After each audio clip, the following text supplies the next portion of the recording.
As President Nixon himself once said, people have got to know whether or not their president is a crook. Welcome to the Curious Culture Club, where we delve deep into history's greatest mysteries. As we step back in time to the early 70s, America is in the throes of the Vietnam War, a conflict that's deeply dividing the nation and shaping public sentiment. Against this tumultuous backdrop, Richard Nixon, a man with a political career stretching back over 2 decades, assumes the role of the president. A figure of controversy, Nixon was no stranger to the political arena, having previously served as vice president under Eisenhower. His presidency promised an end to the war and a restoration of law and order at home. However, beneath the veneer of political stability, a storm was brewing, one that would test the very foundations of American democracy. But it was an unexpected break-in that was to change the course of Nixon's presidency forever. June 17, 1972, a date that would go down in infamy. The Watergate complex in Washington, D.C. became ground zero for one of the biggest political scandals in American history.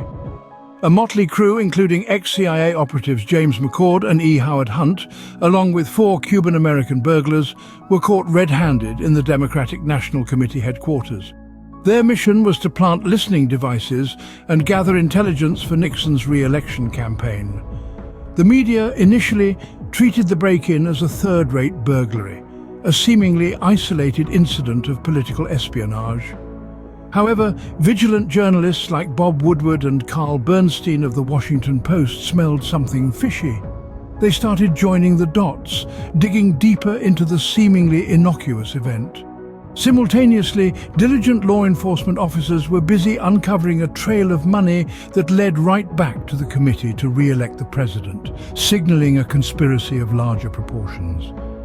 Little did the world know the real drama was unfolding behind the closed doors of the White House.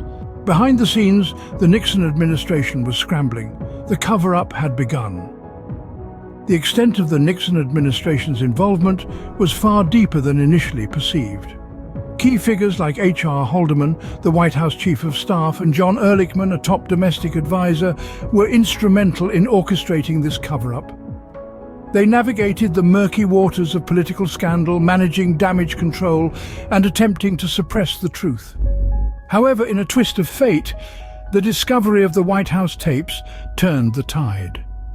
These tapes, a result of Nixon's own decision to record all conversations in the Oval Office, played a crucial role in exposing the cover-up. The conversations captured on these tapes revealed the administration's attempts to obstruct the FBI's investigation into the break-in. This shocking revelation marked the beginning of the end for Nixon's presidency. The tapes were the smoking gun. Nixon's presidency was hanging by a thread. The Senate Watergate committee hearings gripped the nation. The truth was starting to come out. One by one, key witnesses took the stand, their testimonies revealing the extent of the Nixon administration's involvement in the scandal. The most damning evidence, however, came from the White House tapes that divulged a shocking tale of deceit at the highest levels of power. As the evidence mounted, it became clear that Nixon's presidency was untenable. Congress began drafting articles of impeachment, a process marked by remarkable bipartisan agreement.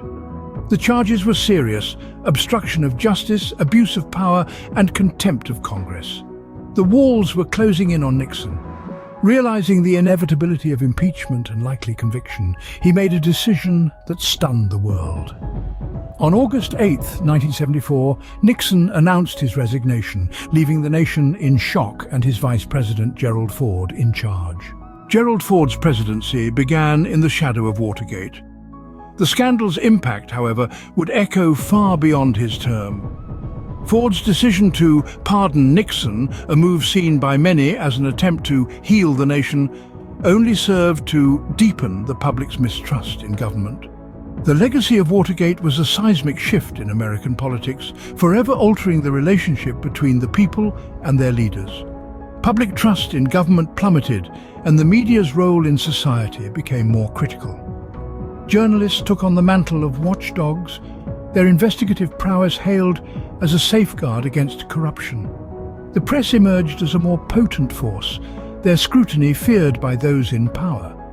The fallout of Watergate also led to sweeping legislative reforms aimed at increasing transparency in government. The Freedom of Information Act was strengthened and campaign finance laws were overhauled to prevent future abuses of power.